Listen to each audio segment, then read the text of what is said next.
Story of the new year, expect healthy residential sales pan-India through 2026, but a supply glut in grade A office spaces in and around Chennai may push office deals Coimbator's way.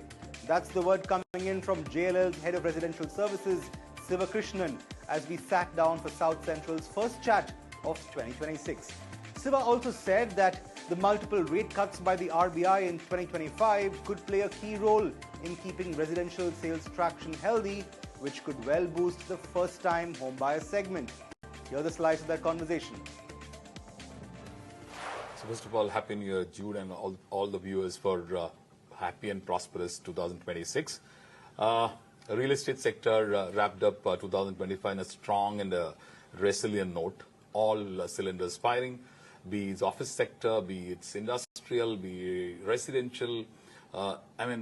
Post-COVID, we have not seen any sign of abatement.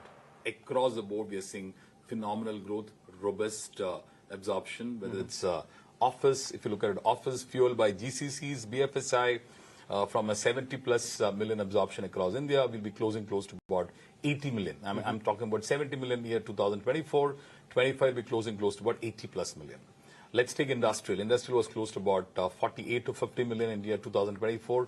This year we'll see close to about 55 to 57 million. Estimates are there, and the numbers are yet to come out, the final numbers, but we expect the numbers to close to about 56 to 57 million. Then comes the residential sector.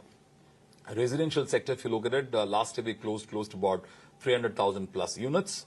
This year we'll be closing close to about 290,000 units. It's marginal decline, but I will not call it as a decline, considering the fact that there was a quantum jump in terms of the sales for last 4 years, with the sales price going up by at least by 30-40% across micro markets.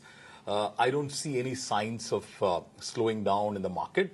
What we've seen in last 3 to 4 years is consumer confidence coming back, the luxury and the premium segment firing, the IT, ITS, the office absorption, especially fueled by the GCC, all driving the residential real estate sector. So it's been a great year, 2025, for the Indian real estate market. Right. So what do you think 2026 will hold in so far as we'll start with residential, of course. I think in 2025, a large part of the volumes that were driven in the residential space were in South India itself.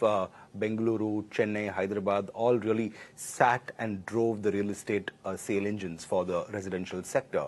Do you see this continuing in the new year? And if yes, to what extent in South India?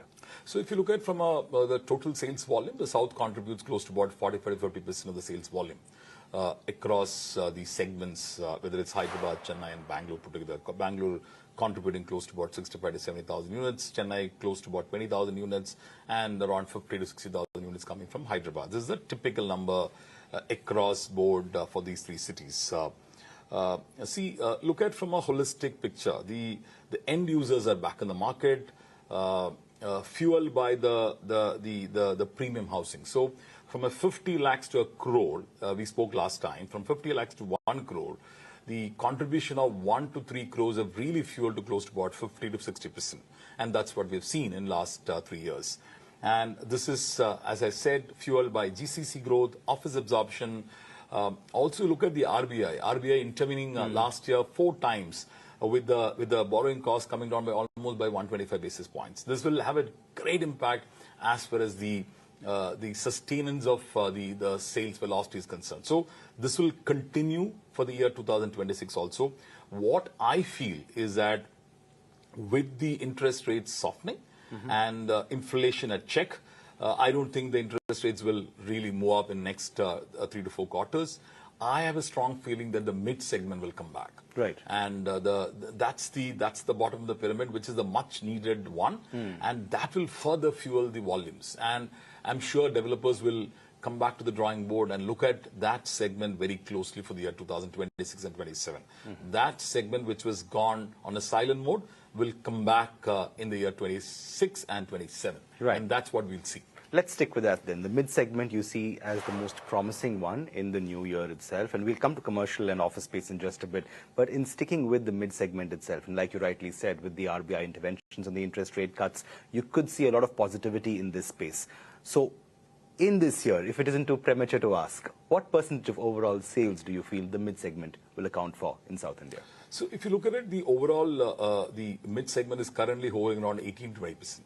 And that will touch close to about at least double, 28 to 30% is what my gut feel for the year 26 and 27.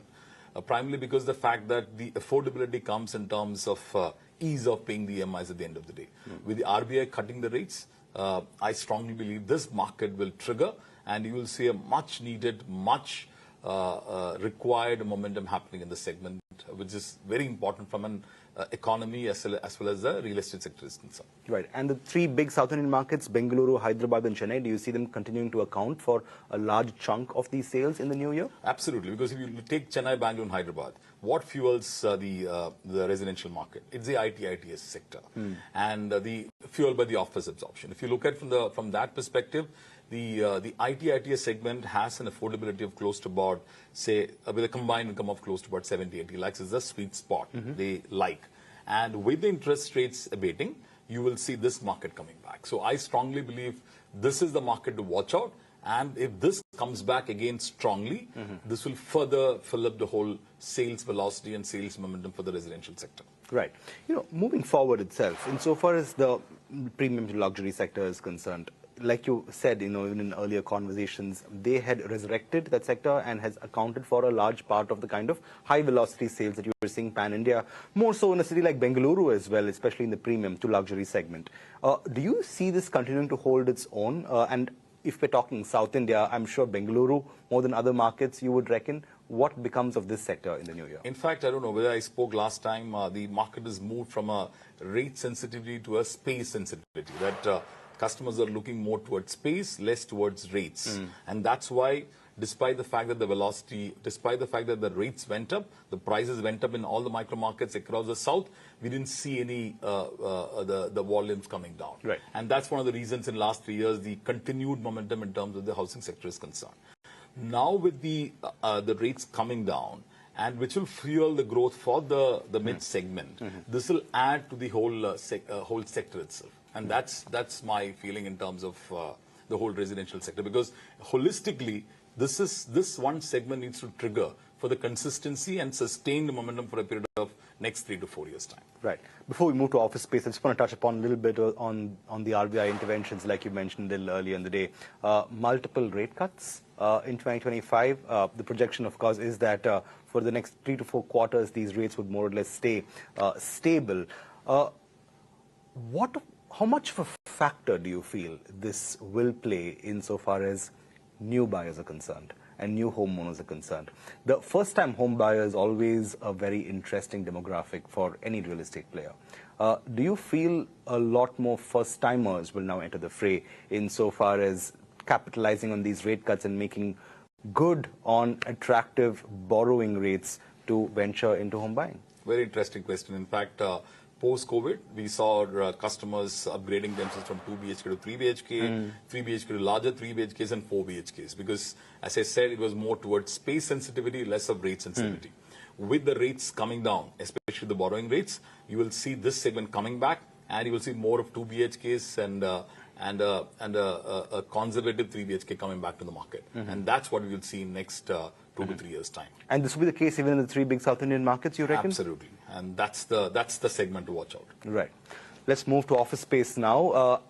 I think the big headline of 2025 as far as India's office space markets are concerned is that Bengaluru, Hyderabad and Chennai together accounted for nearly 50% of volumes that year, driven largely by GCCs, one would reckon, but the IT, ITES and BFSI sectors continue to fire on all cylinders. What is your projection for the office space market in the new year in South India? So if you look at it, if you split all the 3 markets, Chennai contributes close to about 10 to 10.5 million square feet in a year. Bangalore will be closing about 22 million for the year 2025. Hyderabad will be close to about 11 to 12 million. So that's what I said. The 3 South Indian markets contributes close to about 48 to 50% of the total absorption for the year 2025. And with GCCs strongly accounting for the whole absorption, this momentum is expected to continue with backing from manufacturing BFSI. We expect the momentum to continue, but the only concern that we are seeing is the supply. Take Chennai.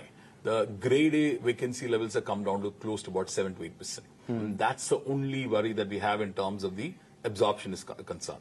We will see the market moving towards a pre-commitment in some of the micro markets, especially Chennai, Bengaluru, and Hyderabad, because of the lack of supply in some of the micro markets which is wanted. But the absorption will continue, and not only from the metro perspective, but also in tier 2 city. The city to watch out in Tamil Nadu is Coimbatore.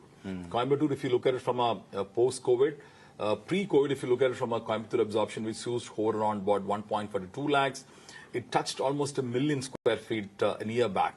And last year, there was a slight slowdown only because of supply scenario. And with the supply coming back to the market in Coimbatore, you'll see tier 2 cities also progressing well in next 2 to 3 years' time.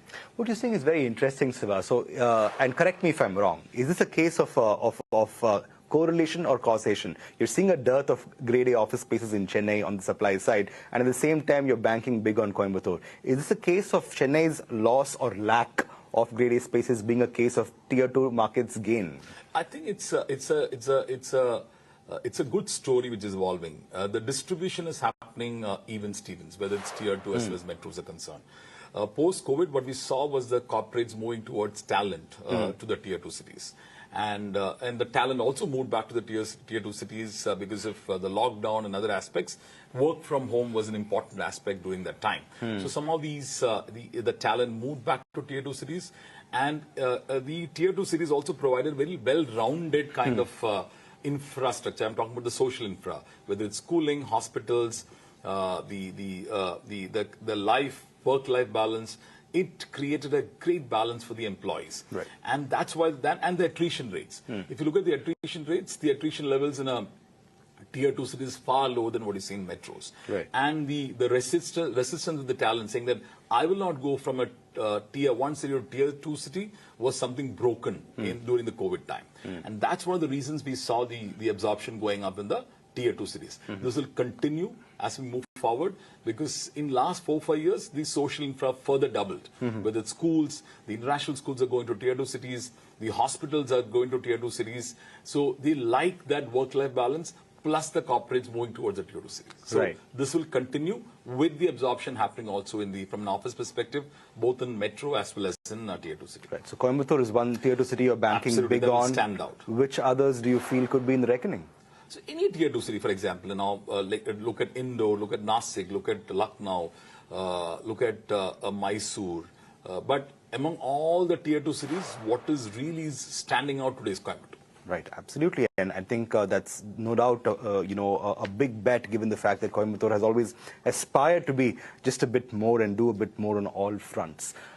Is the tier 2, is the office space supply glut something that is unique to Chennai alone insofar as the South Indian markets are concerned? Do you see similar issues also in Hyderabad and Bengaluru in South India, or do you feel the supply situation might be relatively a little better placed in these two big office markets? I see it's a generic phenomenon across all cities. It's primarily because of the fact that the absorption really picked up in the last 3-4 years.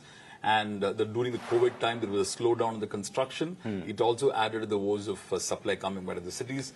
This will get resolved in next 18 to 24 months' time, with a lot of focus on supply coming back to all the cities. So it's not a problem only pertaining to a specific city. Right.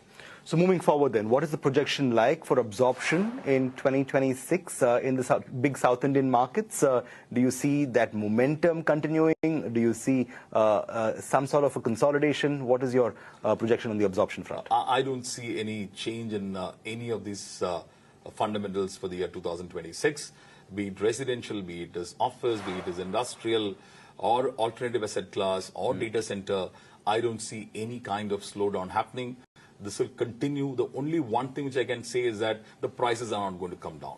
Reason being, we discussed again last conversation, the land prices, the way the developers have picked up the pricing for land is very high. And with that in consideration, the prices will not come down, but the velocity will continue to sustain because all the factors that we discussed. In fact, Siva, you preempted my next question. You say prices are not going to come down anywhere. What does that do to the deals front? Do you see land deals continuing? Do you see some sort of reticence from buyers itself? If prices are not going anywhere, where is the incentive really? Honestly speaking, I think developers will do a wait and watch mode from a land buying is concerned for next at least for 7 to 8 months time. They will look at relevant supply, relevant location before they jump in. Right. But as a real estate consultant itself, where is the best land bank available? I know for a fact that all developers are flocking to the south, in a sense. The numbers, at least in 2025, made that amply clear.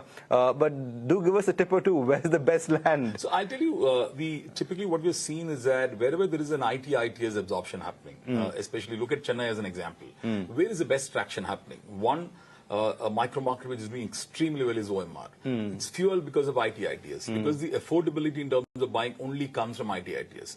The next micro market is your Mount Punamali High Road, again fueled by ITS. These two micro markets will continue to run the momentum for coming years.